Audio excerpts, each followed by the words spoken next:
यादा विच दिखदी नी रात तेरे सारे गम मेरे थे और तुझको दी खुशियां तुझको। গুড মর্নিং বন্ধুরা, সবাই কেমন আছো? আশা করছি ভালো আছো, খুশি থাকো, ভালো থাকো, সুস্থ থাকো, কারণ সামনেই দীপাবলি আছে। দীপাবলিটা ভালোভাবে আনন্দের সাথে দিন কাটাও। আজকে উঠতে একটু দেরি হয়ে গেছিলো, যার কারণে সূর্যি মামা অনেকটাই উপরে উঠে গেছিলো।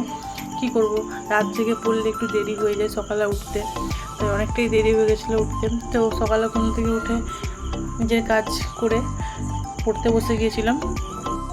সকালে আজকে আমি একটু ম্যাথ নিয়ে বসেছিলাম, কারণ আগের দিন রাত্রেবেলা আমি অঙ্কটা করেছিলাম, তো আজকে একটু রিভাইজ দিচ্ছিলাম।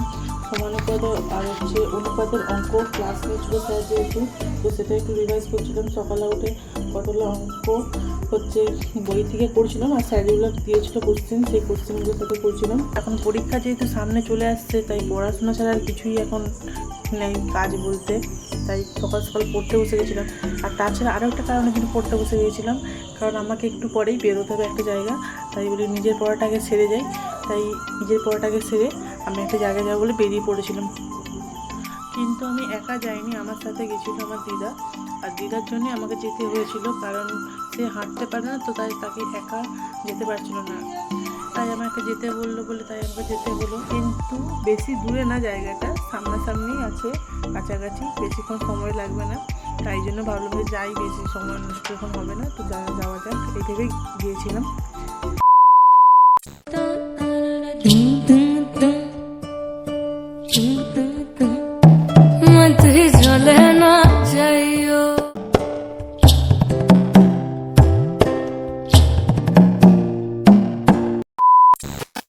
হাই কর,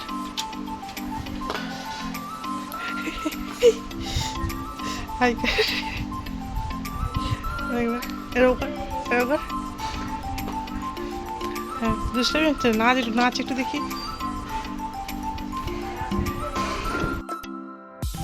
তোর ভিডিও করে নিচ্ছি।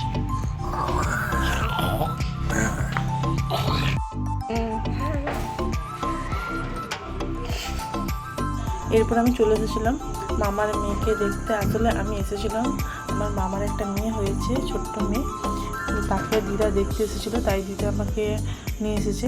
কদিন ধরে যাবে যাবে করছে, যাওয়ার সঙ্গী পাইনি বলে, তাই আমি গিয়েছিলাম দেখতে। আর আমি ওইদিকে এই বাচ্চাটার সাথে খেলছিলাম, আর দিদা এদিকে এই বাচ্চাটাকে নিয়ে বসেছিল। তারপরে আমি তো বাড়ি যাওয়ার জন্য লাফাচ্ছিলাম, কখন বাড়ি যাবো, কখন বাড়ি যাবো। তাই জন্য তারা আমাকে ভাত বেড়ে দিয়েছিলো খাওয়ার জন্য। আমি এদিকে খেয়ে দিয়ে বেরিয়ে পড়ছিলাম বাড়ি যাবো বলে, কিন্তু দিদাকে না নিয়ে গেলে তো হবে না, দিদা তো গল্পে মত্ত হয়ে গেছে, তাই কোনো রকমে মানে বাড়ি আসার জন্য নিজেকে ছাড়িয়ে আনছি বললেই চলে।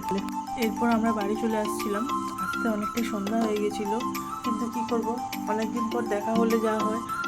আর আমি তোমাদের একটা ভালো অ্যাডভাইস দিচ্ছি, তোমরা যদি কেউ জিকে বই খুঁজে থাকো, যেই বইটা থেকে তোমরা কমন কোশ্চেন পাবে এক্সামের জন্য, বেশিরভাগ কমন কোশ্চেন তুমি এই বুকটা থেকে ভালোভাবে পেয়ে যেতে পারো। তোমরা যদি বেস্ট বুক খুঁজতে চাও, আমি তোমাদের তাহলে এই বুকটা অ্যাডভাইস করবো, কারণ এই বুকটা এতটাই ভালো। এই কদিন আগে যে WBP SI এক্সাম হলো, সেখানে যে জিকে কোশ্চেনগুলো এসেছিলো, এই বুকটা থেকে কমন কোশ্চেন ছিল একদমই, খুব সহজভাবে তুমি এখান থেকে পেয়ে যাবে। আর এই বুকটা কেনার জন্য তোমাদেরকে একটা অ্যাপ ডাউনলোড করতে হবে।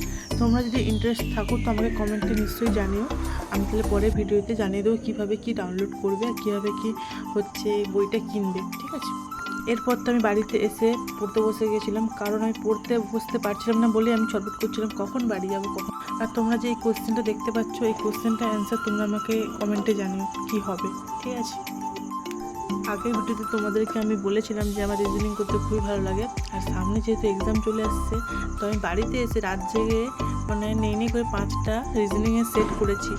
ভাবছিলাম আরও করবো, কিন্তু রাতটা অনেকটাই হয়ে যাচ্ছিলো বলে আমি ওই জন্য বেশি করতে পারিনি। আজকের ভিডিওটা এই পর্যন্ত। ভিডিওটা ভালো লাগলে অবশ্যই লাইক, কমেন্ট এবং সাবস্ক্রাইব করে দিও। দেখা হচ্ছে নেক্সট ব্লগে। ভালো থেকো, সুস্থ থেকো।